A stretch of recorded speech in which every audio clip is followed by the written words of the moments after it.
Hier soir, le PSG a gagné 2-1 à Montjuïc face au FC Barcelone. Beaucoup se demandaient est-ce que c'était un exploit ou pas. On va essayer de faire un 11 combiné et voir si oui ou non c'était un exploit. Donc déjà, en gardien, on a Chesney ou Chevalier. Alors pour moi, Chesney a fait une carrière incroyable, mais il est sorti de sa retraite. Il est quand même plutôt sur la fin, c'est le troisième gardien aujourd'hui. Donc Lucas Chevalier tous les jours. Ensuite, en latéral, donc entre, Jules Koundé et Hakimi, Jules Koundé, c'est vraiment un top, top joueur, mais Hakimi, pour moi, c'est le meilleur latéral droit du monde, sans aucun doute.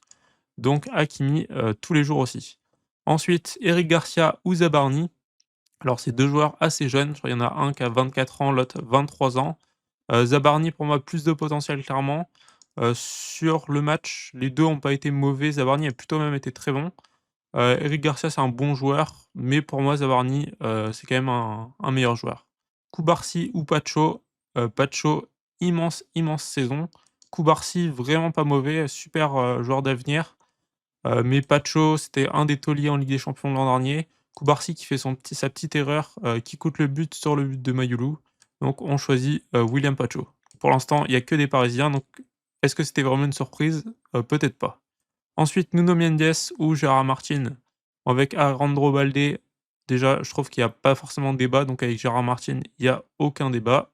Nuno Mendes tous les jours.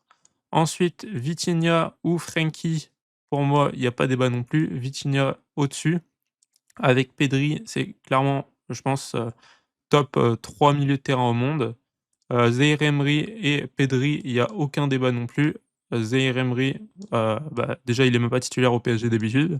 Ensuite, entre Daniel Mo et Fabien Ruiz, donc joueurs complètement différents. Là, vu qu'on est sur un 4-3-3, on va clairement choisir, Fabien Ruiz, mais Dani Olmo en 10, c'est vraiment, vraiment pas mal. Ensuite, Rashford ou Barcola.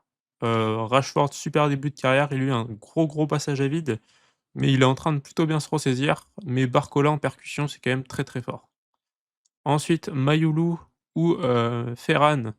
Alors bon, Mayoulou est encore très, très jeune, plutôt bon potentiel, mais Ferran Torres, on va quand même le choisir.